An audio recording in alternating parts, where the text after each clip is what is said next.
Hey everybody, welcome to another Cheltenham Festival preview for cheltenhamfestival.net with me, Daryl Carter. Today we're going to take a look at the Champion Hurdle, and as always with these previews, I like to kick off with a few stats.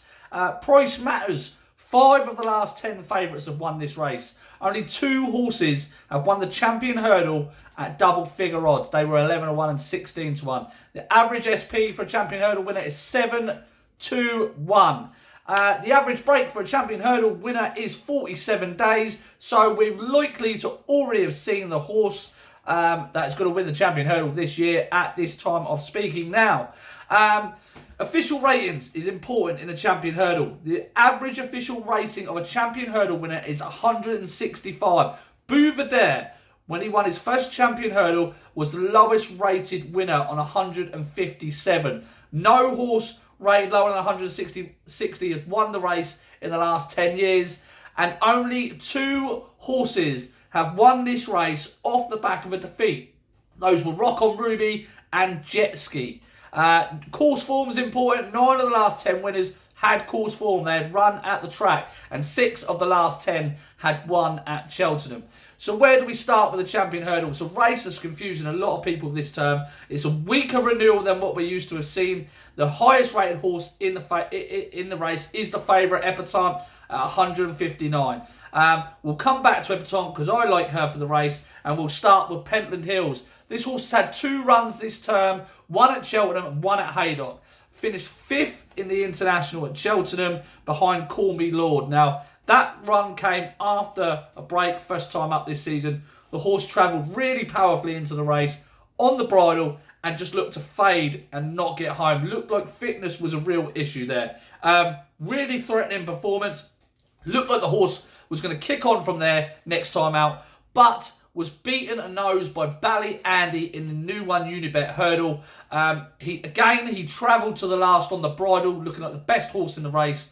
Went to the front, powered on, and got caught at the line. It happens a few times at Haydock, so it wouldn't be too harsh on the horse. But the form of that race, Bally Andy, Cornerstone Lad, and Durasso is not going to be good enough for a Champion Hurdle. Pentland Hills is only a 5-year-old. Horses coming into this race, 5 years old, after a juvenile season, have not got a great record. Last year's winner, Espadalen, did it. Was a brilliant horse. Unfortunately, has been ill-fated since then. We have no Espadalen this year. But Pentland Hills, is he good enough to win this race? On all known current form, no is the answer. But he's still unexposed. He is still unexposed. The strong pace of a Champion Hurdle would definitely suit him. Has he got the finishing kick? I would just be concerned that he is a little bit quirky. If you go back to his flat runs at Thirsk and another run, he shows a very quirky side to himself where he sort of hangs his head. He doesn't really want to go through with it. Now, that sort of attitude in a Champion Hurdle will worry me. He will definitely be travelling there. He will probably trade very short in running. But the confidence of him putting it all in and going through with it has to be a worry. Pentland Hills, second favourite, 5-1. I know a lot of people are going to like him. I don't think any piece of form that he has stands up to being a Champion Hurdle winner. But he could still have more to come.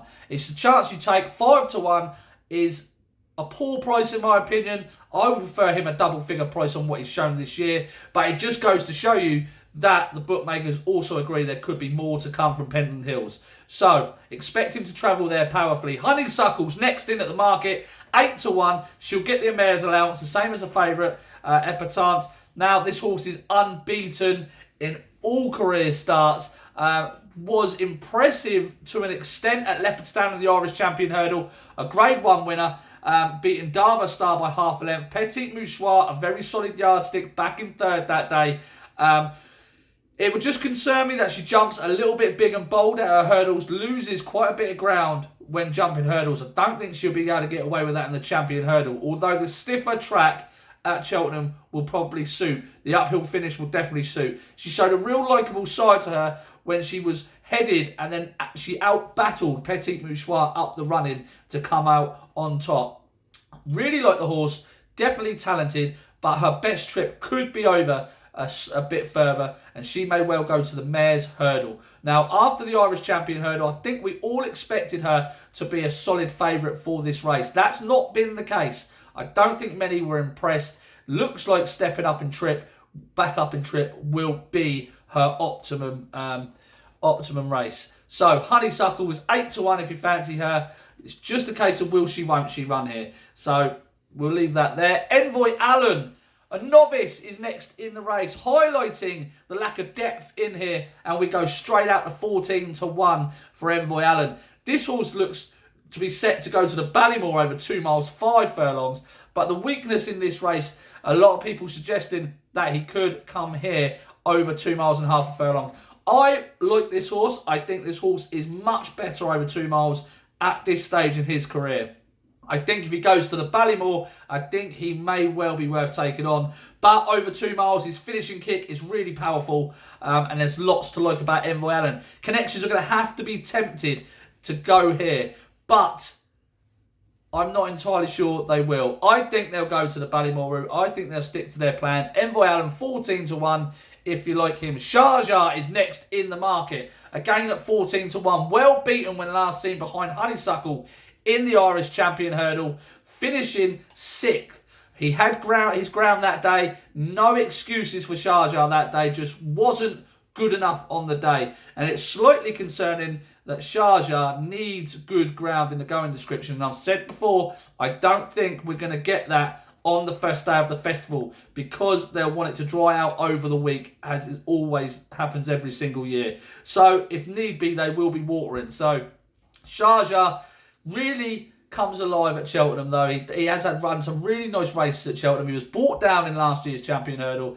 He always remains a threat because he has that talent in the locker to be able to do it. He is rated 162. He is technically the highest rated horse in the race, but allowing in the weights and the mare's allowance, Epatante is ahead of him there. Sharjah needs to improve on everything he's done, but is always going to be a danger nonetheless. Coeur Sublime is next in the market at 20-1 for Gordon Elliott. This horse recently, I believe, don't quote me on this, I believe has had a wind operation. It's not come out yet, but we've not seen him since the Christmas period when he was beaten by Sharjah with Petit Mouchoir 3 3/4 lengths back in second in the Mattison's Grade 1 hurdle. Now, a return to that sort of form for Sharjah, not Coeur Sublime, we'll see him go very close. It's very closely matched with how Honeysuckle beat Sharjah. So there is still time for Sharjah.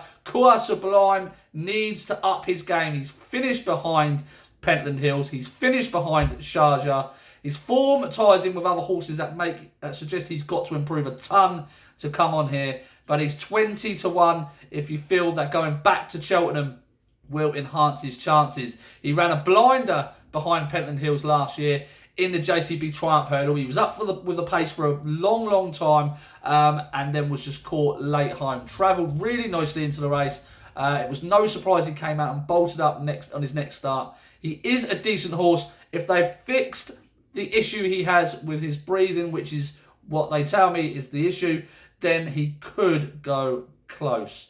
If he improves, he still needs to improve. That is the key there. Fusi Raffles is out to 20-1 after hovering around the head of the market for quite some time. Rated 150, well below par what is needed at this stage, but has had showed plenty of promise in some of his runs. Now, his form really does tie in with Coeur Sublime and Pentland Hills, and I just don't think that block of form is good enough. Beating Fakir the Dowdries at Punchestown last year is not going to be good enough for Fusi Raffles. Fakir the Dowdries improved for a fence. Don't take his chase form as his hurdle form because he has improved in the jumping department for a fence, and that is his biggest asset over fences. So, Fusi Raffles, another who's going to considerably need to improve to make the frame, but has time on his side. Like I say, he's another 5-year-old coming in here.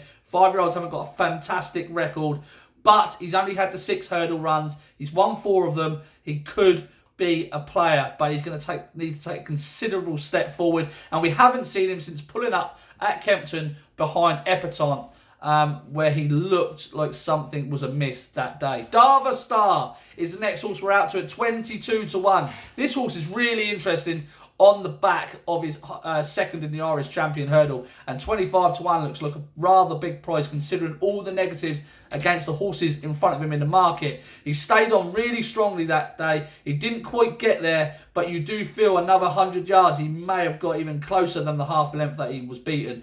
Again, Petit Mouchoir is the yardstick for this race, beaten a length in third by the two, and Darva Star, who has only had one start, which was that Irish Champion Hurdle Grade 1 run outside Novice Company, could really have plenty more to come.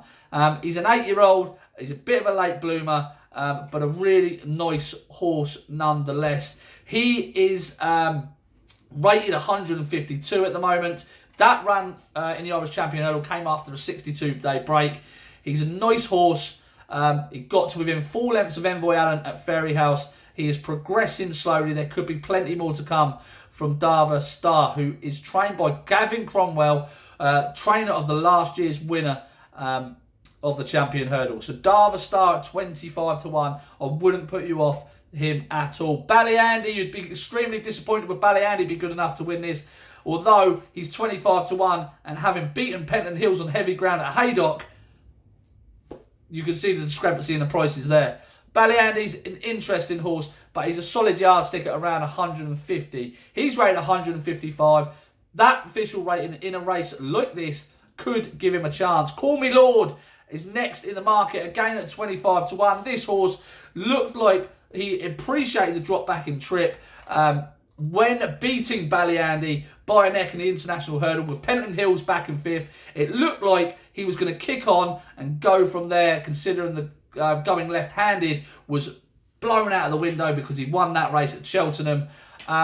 He's rated 160. He disappointed next time at Sandown on heavy ground, where he's been so impressive previously in a contenders hurdle won by Kel Dastan. That form is nowhere near good enough. He will need to come good again. There has just been no real excuses for why he was beaten that day. It wasn't the ground, it wasn't the track.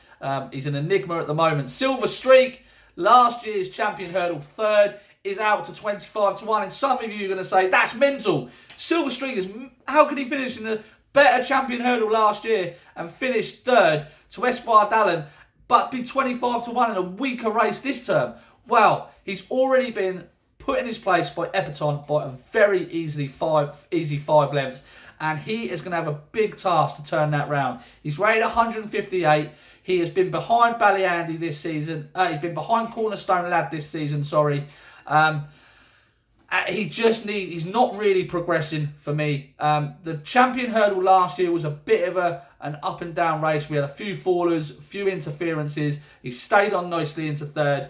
I appreciate what you're saying, but he's hardly progressing, and something in here could progress again to go to the next level. Super Sunday is a horse who a lot of people have been putting up for this Champion Hurdle race after his impressive 4th behind Honeysuckle and Darva Star and Petit Mouchoir. Now, this horse had been off for a very long time. It was his first run of the season, and last year's Stayers Hurdle 7th looks like he could be dropping back to 2 miles again to run in the Champion Hurdle. He was only 2.5 lengths behind Bouvardere in the Punchestown Champion Hurdle last year in May. That form is good enough to see him in the frame here, definitely. Petit Mouchoir was 4.5 lengths behind the pair there. That form line definitely gives him a shout. He's 25-1. That's a huge price. He's a 10-year-old. He deserves a decent victory to his name. He hasn't got the best record at Cheltenham, but he is a dark outside horse who really almost sets the standard, if you like. Petit Mouchoir out at 33-1. Thomas Darby 25-1. Unexposed, could go well. Verdana Blue will need good ground, 33-1. Abacadabra's won't run here. Apple's Jade no good at Cheltenham. And then you're out to the likes of Cornerstone Lad, Elgin, Felix de G. Not so sleepy, he was well beaten in the Betfair Hurdle. And bigger the rest. Now, Epatante, for me, is the one that we're focusing on. Head of the market, short enough price at 3-1. I understand that. But she is progressing at a rate of knots. People are calling her a flat track bully. Now, a flat track bully is someone that goes from the front and bullies the horses from the front. She doesn't. She sits off the pace. She's been impressive at Kempton in 2 starts. Impressive at Newbury. Her only poor run to date came at Cheltenham, which is an undulating track.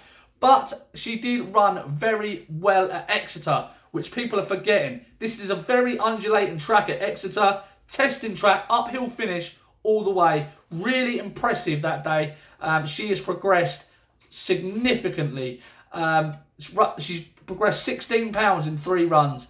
She could have plenty more to come. She gets her mare's allowance. Her turn of foot is deadly. The way she jumps a fence is impressive.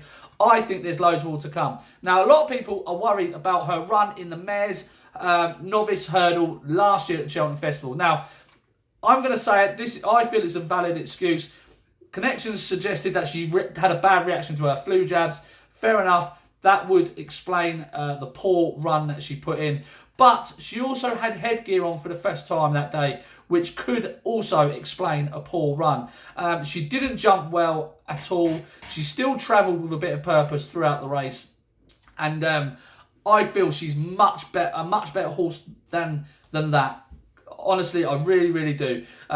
She wasn't given a hard time. Like I say, headgear first time, that's gone now. She looks to have improved a ton. I think if there's a horse that's going to come out on top here and improve again, it's definitely going to be Epatante. So she would be the selection for me. I really like her. Dava Star, very interesting at around 25 to 1. Super Sunday, very interesting as well at around 25 to 1. I couldn't have the rest.